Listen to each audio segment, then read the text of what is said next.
जय माता दी दोस्तों, स्टॉक अपडेट में हम आपका दिल से स्वागत करते हैं। डेली की तरह फिर से एक ऐसा वीडियो जहां पे हम बात करेंगे 8-10 स्टॉक्स के बारे में, और ऐसे भी स्टॉक्स होंगे जहां पे अच्छा खासा न्यूज़ आता हुआ दिखाई देगा। कुछ ऐसे भी स्टॉक्स होंगे, कुछ ऐसी कंपनियां होंगी जहां पे रेड फ्लैग भी देखने को मिल सकता है। डिस्क्लेमर के रूप में यहाँ पे कोई बाय सेल का रिकमेंडेशंस नहीं, जस्ट एजुकेशन पर्पज से इन्फॉर्मेशन को शेयर किया जा रहा है।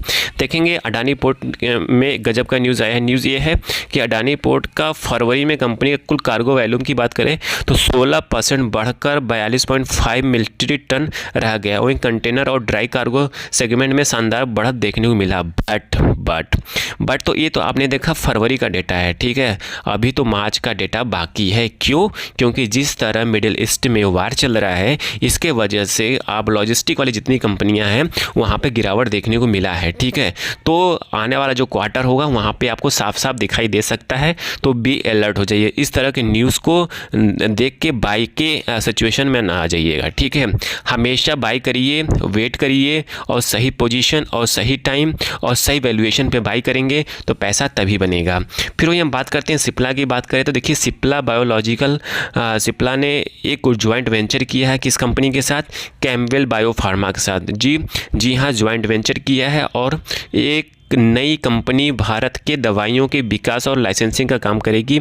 मतलब जो ज्वाइंट वेंचर वाली कंपनी होगी और जो परसेंटेज होगा, मतलब शेयर का परसेंटेज होगा वो 60 और 40 का होगा। जी हाँ, और इससे क्या होगा? सिप्ला के ऑपरेशंस के रेवेन्यू और ऑपरेशन को बूस्ट मिलेगा। कंपनी के जो आने वाला क्वार्टर होगा उस पर आपको साफ साफ दिखाई दे सकता है। तो बी अलर्ट हो जाइए, कहीं आपके पास सिप्ला है तो आप इस पर निगाह बना सकते हैं और अपने वॉच लिस्ट में डाल के इसका थोड़ा सा मज़ा भी ले सकते हैं। वहीं हम डाबर इंडिया की बात करें तो डाबर इंडिया भी लग्जरी स्किन केयर स्टार्टअप रास ब्यूटी में 60 करोड़ का मॉडरेटिंग हिस्सेदारी खरीदी है। यह निवेश कंपनी के डाबर वेंचर पहल के तहत किया गया है। जी हाँ, तो ये डाबर इंडिया के लिए अगेन एक ज़बरदस्त न्यूज़ है। तो डाबर इंडिया के लिए भी एक आने वाले टाइम में ऑपरेशन सेल्स और ऑपरेशन में रेवेन्यू का इजाफा देखने को मिल सकता है। तो बी अलर्ट हो जाइए, ठीक है। वही हम बात करते हैं हिंदुस्तान एरोनॉटिक्स की बात करें, हिंदुस्तान एरोनॉटिक्स लिमिटेड की बात करें। जिस तरह तबाही मची हुई है चारों तरफ, ठीक है, उसमें आप देखेंगे डिफेंस स्टॉक में धीरे धीरे बाइंग प्रेशर आ रहा है। जी हाँ, बाइंग प्रेशर की बात कर रहा हूँ, सेलिंग प्रेशर की नहीं, ठीक है। वही हम बात करते हैं हिंदुस्तान एरोनॉटिक्स की। रक्षा मंत्रालय ने 2901 करोड़ का बड़ा कॉन्ट्रैक्ट साइन किया है। इसके तहत भारतीय तटरक्षक कोस्ट गार्ड के लिए 6 एडवांस लाइट हेलीकॉप्टर ALHL बनाए जाएंगे। तो मैंने आपसे क्या बोला था, पिछला वीडियो आपने देखेंगे तो मैंने हिंदुस्तान एरोनॉटिक्स का जिक्र किया था, BDL का जिक्र किया था। यह युद्ध स्टार्ट होगा तो धीरे धीरे नए नए कॉन्ट्रैक्ट्स आएंगे इन कंपनियों के पास। तो भी अलर्ट हो जाइए। और आपको डर लगता है तो डिफेंस ETF भी होता है, कुछ नाम होता है डिफेंस ETF, वहाँ पर पैसा लगाइए। कभी जो रिस्क होता है रिस्क मिनिमाइज हो जाता है और आपको कभी सेलिंग प्रेशर या किसी गिरने चढ़ने का डर नहीं रहेगा, ठीक है।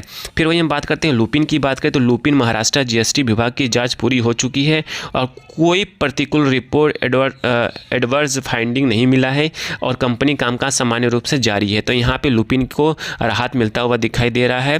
तो लुपिन, कहीं आप शेयर होल्डर लुपिन में या इन्वेस्टमेंट करना चाहते हैं तो आपके लिए कोई टेंशन की बात नहीं है, ठीक है। वहीं बात करते हैं पावर ग्रिड कॉर्पोरेशन की बात करें तो पावर ग्रिड कॉर्पोरेशन ने 9 मार्च को बोर्ड मीटिंग होगी जिसमें फंड रेजिंग पैसा जुटाने के लिए प्रस्ताव विचार किया जाएगा। जी हाँ, तो पावर ग्रिड के लिए एक नया न्यूज़ निकल कर आ रहा है। कहीं आप शेयर होल्डर हैं तो आप भी अलर्ट हो जाइए। वही हम बात करते हैं LIC ऑफ इंडिया की बात करें तो LIC ऑफ इंडिया के CFO सुनील अग्रवाल को कार्यकाल 1 साल बढ़ाकर 1 मार्च 2027 कर दिया गया। तो इस न्यूज़ की वजह से कोई स्टॉक पे कोई इम्पैक्ट नहीं पड़ने वाला है, तो इसको आप इग्नोर कर सकते हैं। JSW सीमेंट की बात करें तो JSW सीमेंट असम में लाइमस्टोन ब्लॉक की माइनिंग के लिए प्रीफर्ड बिडर चुन ली गई है। तो इससे भी कुछ मतलब नहीं है, जस्ट आप शेयर होल्डर हैं तो आप अप टू अपडेट होना चाहिए कि आपकी कंपनी में आपके शेयर्स में हो क्या रहा है। वहीं हम बात करते हैं ग्रीन प्लाई और ग्रीन लम की बात करें तो ग्रीन प्लाई के इनकम टैक्स विभाग की सर्च जब्ती कार्रवाई पूरी हो चुकी है, ठीक है। इस पर कुछ नया अपडेट आता है तो मैं आपके लिए अलग से एक वीडियो ग्रीन प्लाई पे बनाने का कोशिश करूँगा। वहीं हम बात करते हैं रिलायंस इंडस्ट्रीज़ की बात करें तो रिलायंस इंडस्ट्रीज जो प्लेटफॉर्म जो है डैन बैली को इंटरनेशनल बिजनेस का नया प्रेसिडेंट नियुक्त किया गया है। वे लंदन का अपना कामकाज संभालेंगे, सीधे आकाश अंबानी को रिपोर्ट करेंगे। जी हाँ, जो डैन बैली है वो इंटरनेशनल बिजनेस को संभालेंगे एज ए प्रेसिडेंट, ठीक है, जियो प्लेटफॉर्म के, ठीक है। इनका जो रिपोर्टिंग होगा वो आकाश अंबानी के लिए होगा, ठीक है। तो आपको थोड़ा सा और डिगिंग करना है तो डैन बैली के बारे में आप डिस्कस गूगल पर देख सकते हैं कि डैन बैली का क्वालिफिकेशन क्या है, उन्होंने किया क्या है, वो संभाल पाएंगे कि नहीं संभाल पाएंगे जियो प्लेटफॉर्म को।